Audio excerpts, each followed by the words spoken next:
Today we're going to be talking about the medieval time period and its advance into the Renaissance time period. The medieval period extended from the late 1400s to the late 1300s CE. Medieval civilization was created by a combining of three primary elements: Judeo-Christian religion and values, classical civilization, and barbarian culture. The Renaissance was a cultural movement that started in the 14th century all the way to the 17th century. The movement started in Italy, later spreading all throughout Europe. It was a rebirth of education, science, art, literature, music, and a better life for people in general. A lot of things happened throughout history on May 29th. For example, on May 29th, 757, Paul I began his reign as Pope. Before serving as a Pope, he served as a Roman deacon. Both his predecessor and his successor were both named Stephen. His prophecy ended one day short of lasting exactly 10 years and 1 month when he died on June 28, 767. On May 29, 1453, Constantinople falls to Mehmed II, or the Turk, and it ended the Byzantine Empire. Constantinople was the capital city of the East Roman or Byzantine Empire. The Latin and the Ottoman Empire also had it as their capital city. Constantinople was famed for its massive defenses.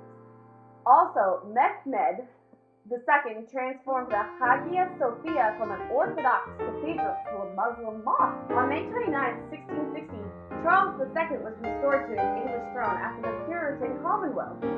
Charles II was defeated by Oliver Cromwell at the Battle of Worcester, and then proceeded to flee into exile for 9 years in France, the United Provinces, and Spanish Netherlands. While Charles II was in exile, Cromwell ruled basically as a dictator of England, Scotland, and Ireland. After Cromwell died, a political crisis led to the restoration of the monarchy, putting Charles II back on the throne.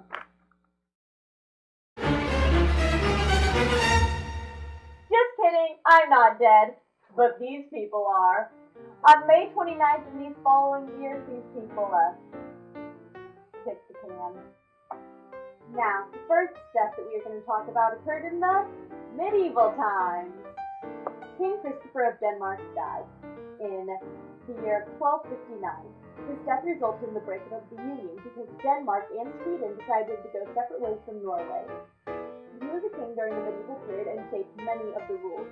He decided that the church would still have to pay taxes just as any other landowner would. Starting at a young age, King Christopher was very determined to have power. He ensured that his older brothers would be ineligible to take the throne. King Christopher's death was said to be unexpected, but suspiciously it occurred after he took the Holy Communion. Many people said that Good Abbey was the person who poisoned this just to get revenge of King Christopher's mistreatment of the church. Now for our next step, it occurred in 1546. Cardinal Beaton, another religious person in power.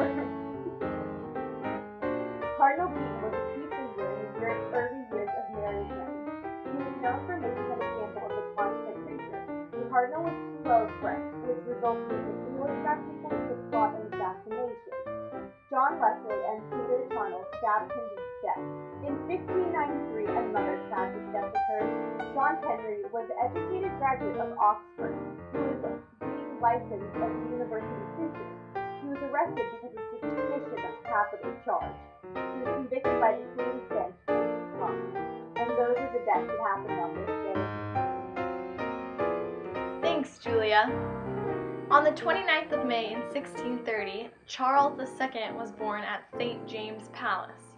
He ascended to the throne on his birthday 30 years later, on May 29, 1660, and was crowned April 23, 1661 at Westminster Abbey. Also born on this day was Gottfried Heinrich Graf zu Pappenheim. He was born on May 29, 1594.